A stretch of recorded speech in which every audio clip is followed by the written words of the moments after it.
pertamanya saya ucapkan tahniah lah kepada awak ni kerana membangkitkan isu post-ops. Post-ops. Biasanya selepas ops suha orang dah lupa.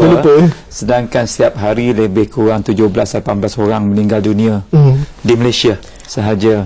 Angka itu lebih tinggi daripada luar. Raya. Dan selalunya kita huha sedikit semasa ops dan tempoh 2 minggu perayaan.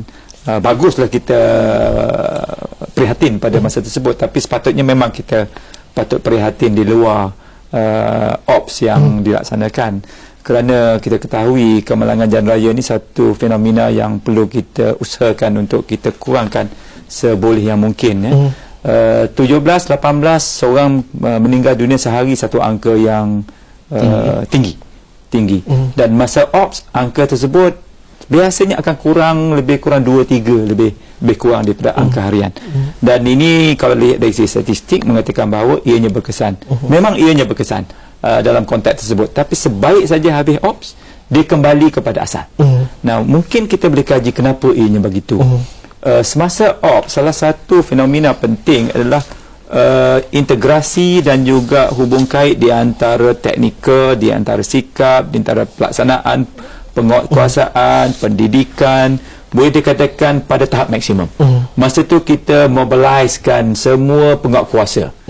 Kita kempen agak lebih banyak daripada biasa.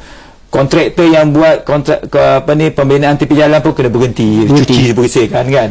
Dan kita galakkan mereka balik dengan pengangkutan awam, kurangkan naik motosikal dan sebagainya. Jadi itu usaha yang bersepadu yang telah pun terbukti 16 tahun. Saya kaji ini bukannya semalam. Setahun dua. Ya, 16 tahun. Sebelum kita laksanakan ops bersepadu tahun 1995, tahun terakhir kita tidak melaksanakannya. 1996 tahun pertama kita laksanakan ops bersepadu. 16 tahun yang lepas. Sebelum ni angka kematian lebih dalam 2 minggu lebih kurang 350. Dan sejak ops kita laksanakan 16 tahun yang lepas secara konsisten, tidak ada perubahan. Ia menurun di antara 220 hingga 280. Lebih kurang macam itulah. Baru-baru ni 243. Jadi tidaklah magic sangat pada kali ini kalau banding dengan statistik yang lepas.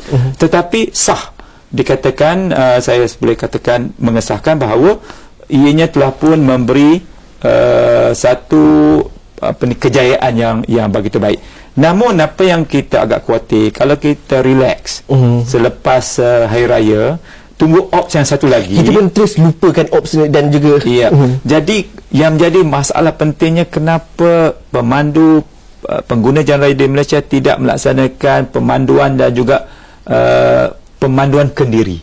Maknanya self-regulatory. Kita regulate ataupun melaksanakan satu secara kendiri. Tidak perlu setiap kali kena ada nampak polis baru nak pakai tali pengang keledar, ataupun saya pakai topi keledar kerana polis atau kerana JPJ.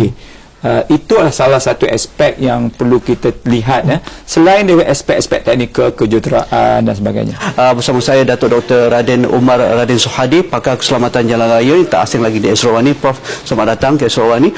Mungkin kita lihat ini satu kata pun satu era baru, satu kata pun cara kita bagaimana kita menyambut 2013 untuk menjadikan jalan raya kita sebagai jalan raya antara yang terselamat di dunia. Jadi mungkin Prof boleh memberi sedikit permulaan bagaimana kita approach pendekatan yang lebih orang kata pun holistik sifatnya.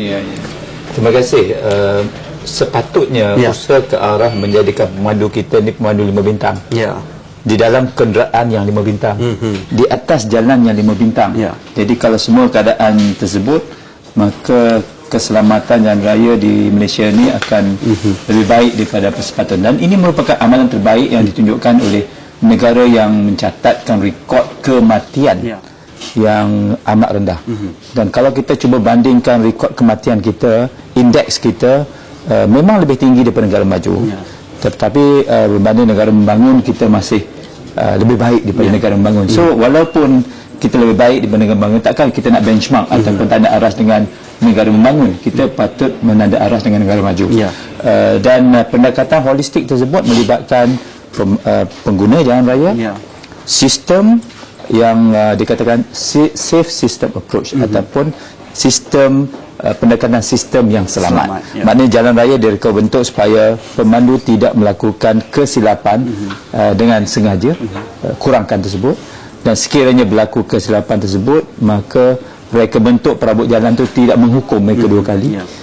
Pemandu pula lebih prihatin dan juga apa yang dikatakan pemanduan secara kendiri, sentiasa mengutamakan keselamatan jalan raya, bukannya hanya buat bila ada AES atau penguatkuasaan, tetapi dia dikuatkuasakan secara kendiri. Dan yang ketiganya melibatkan kenderaan yang terdapat di jalan raya itu merupakan kenderaan yang juga selamat.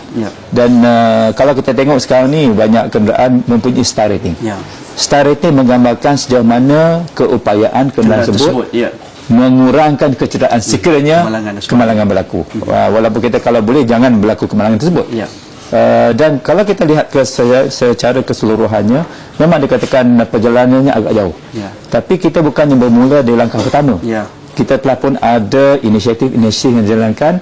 Hanya apa perlu dilaksanakan ialah untuk memastikan ianya dilaksanakan secara walaupun berperingkat tetapi komprehensif dan juga berkesan.